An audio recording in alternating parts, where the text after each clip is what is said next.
Tá certo. Agora, Tiago Pavinato, a gente está trazendo as análises e avaliações dos nossos comentaristas, tentando projetar, olhar para frente. Agora, Pavi, quais são os caminhos possíveis para Jair Bolsonaro, tanto no TSE, no Supremo Tribunal Federal?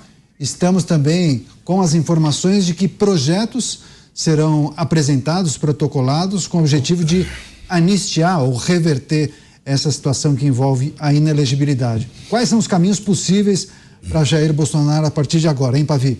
Pois é, essa é uma pergunta difícil. Eu adoraria ter uma resposta coesa. Aquelas respostas que antigamente a gente dava para um cliente quando eles nos buscavam para: eu tenho um problema, o que eu posso fazer? Vou ser condenado em quê? Quais são os recursos? Qual é a probabilidade? Nós saímos da era do razoável e nós vivemos nos domínios da insânia jurídica, e não só por culpa destas indas e vindas ao sabor do ativismo judicial, mas também por culpa do legislador. E vou lhes dizer por quê. Veja, lembra que eu terminei aqui falando que Lula também cometeu o mesmo abuso, a mesma causa de inelegibilidade do Bolsonaro, lá do artigo 22, o Lula poderia também estar agora em vias de ser cassado e declarado inelegível. Mas não o foi por quê? Porque ninguém entrou com um pedido igual ao do PDT contra o Lula.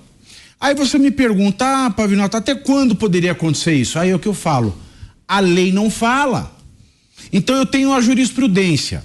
Eu olhando a jurisprudência dos últimos 20 anos, Caniato, a jurisprudência dos últimos 20 anos, nesse ponto, ela diz o seguinte: algumas dizem que você tem até o dia útil anterior à data da diplomação para entrar com esse pedido. Outros dizem que você tem até a data da diplomação para entrar com esse pedido. Outras dizem que você tem até 5 dias contados da data da diplomação, e outros dizem que você tem até 15 dias contados da data da diplomação. Bom, independentemente disso, todos esses prazos já foram esgotados, mas isso é para mostrar que nós não temos uma segurança jurídica nem quanto a isso.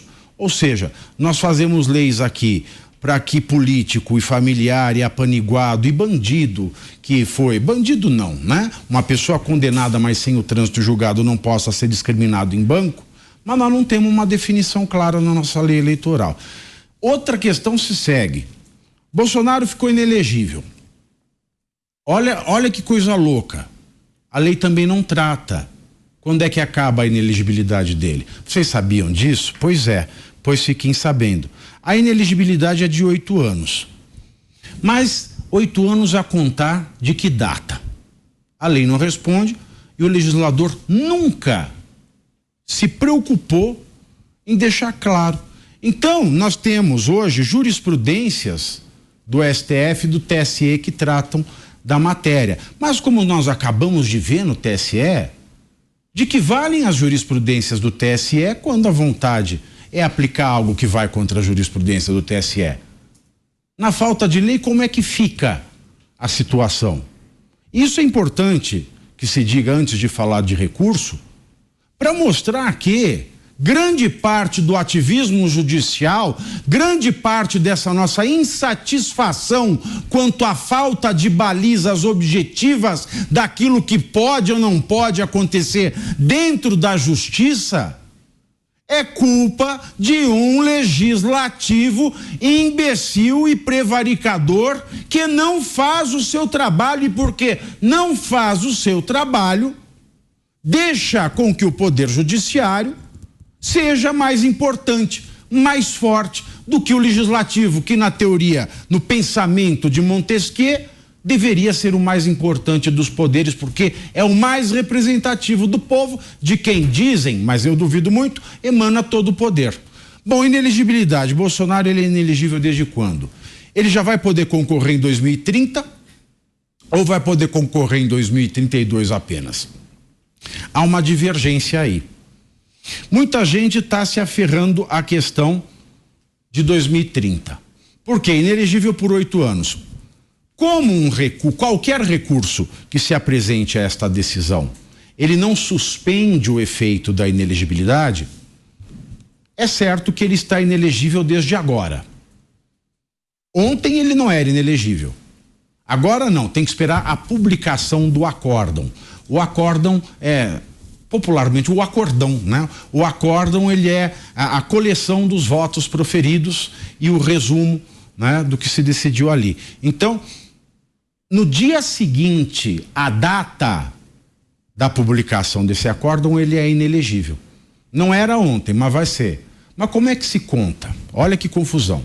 O correto seria, se um recurso a essa decisão não suspende os efeitos, ou seja, não há que se esperar o resultado do recurso para que se declare e para que a pessoa suporte os efeitos da inelegibilidade, o que é algo canhestro também com relação à decisão do STF de que ninguém pode ser considerado culpado, então ninguém pode suportar os efeitos da pena na lomba antes do trânsito em julgado.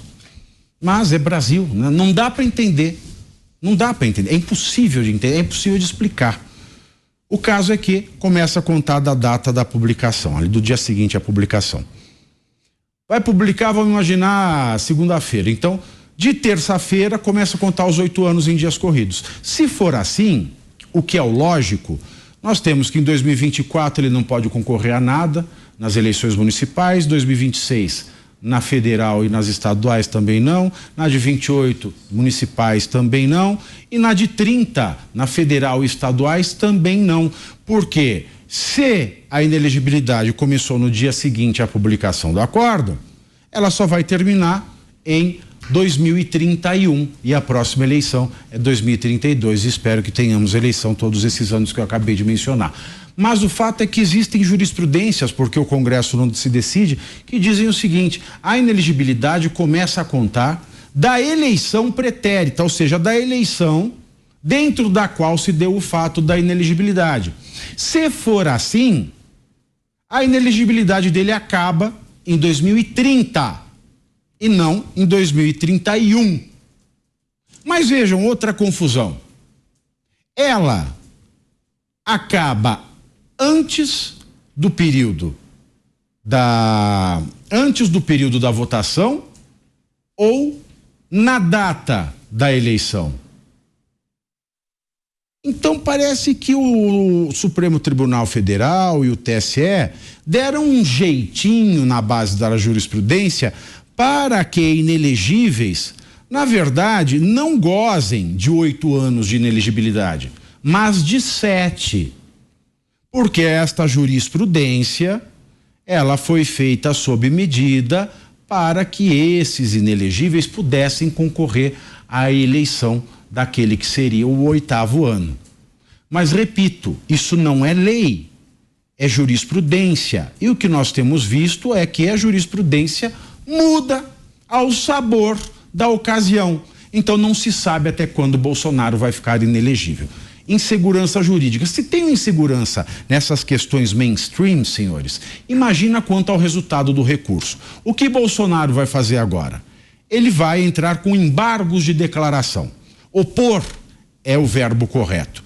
Opõe-se embargos de declaração quando a defesa do condenado entende que existe ali, naquela decisão, questões obscuras, contraditórias ou omissão de pontos relevantes da defesa. Isso, na prática, não muda um julgamento. Eu posso dizer que menos de 1% dos casos de embargos de declaração de todo o sistema judiciário, de todos os estados e do Judiciário Federal, tem o condão de mudar uma decisão. Então ele vai opor embargos de declaração, os embargos de declaração vão ser julgados, e aí vai ser publicado, então, depois dos embargos de declaração, a inelegibilidade. E só aí vai contar o prazo para ele interpor o recurso extraordinário, que é o recurso ao Supremo Tribunal Federal, alegando que o julgado do TSE fere uma questão constitucional. E como o Benedito Gonçalves, ele trouxe à baila questões que o Código de Processo Civil proíbe, porque Você não discorreu na sua defesa sobre fatos da minuta do golpe, questões do 8 de janeiro, feriu-se a ampla defesa, feriu-se a Constituição, caso para o STF. E o STF vai analisar. Aí um outro problema. Chega no STF, nós temos 11 ministros no STF. 3 deles já julgaram o caso no TSE. A pergunta que fica é: poderão Carmen Lúcia, Nunes Marques e Alexandre de Moraes julgar o recurso de uma decisão que eles tomaram? A legislação não responde, então vai ficar a cargo do STF. E não é só, o problema não é só esse. Vamos imaginar então que os 3 não vão julgar. Os 3 não vão julgar, sobram quem? Gilmar Mendes Dias Toffoli, Luiz Roberto Barroso, Edson Fachin, Luiz Fux, o André Mendonça e o Cristiano Zanin, que já vai ser ministro. A Rosa Weber vai ter aposentado, então nós não sabemos se vai ter ministro ou não no lugar dela. E aí fica a pergunta: uma vez que o Moro não pôde julgar o Lula porque a sua suspeição se objetificou quando ele virou ministro do Jair Bolsonaro, um ministro indicado por Lula poderá julgar Jair Bolsonaro?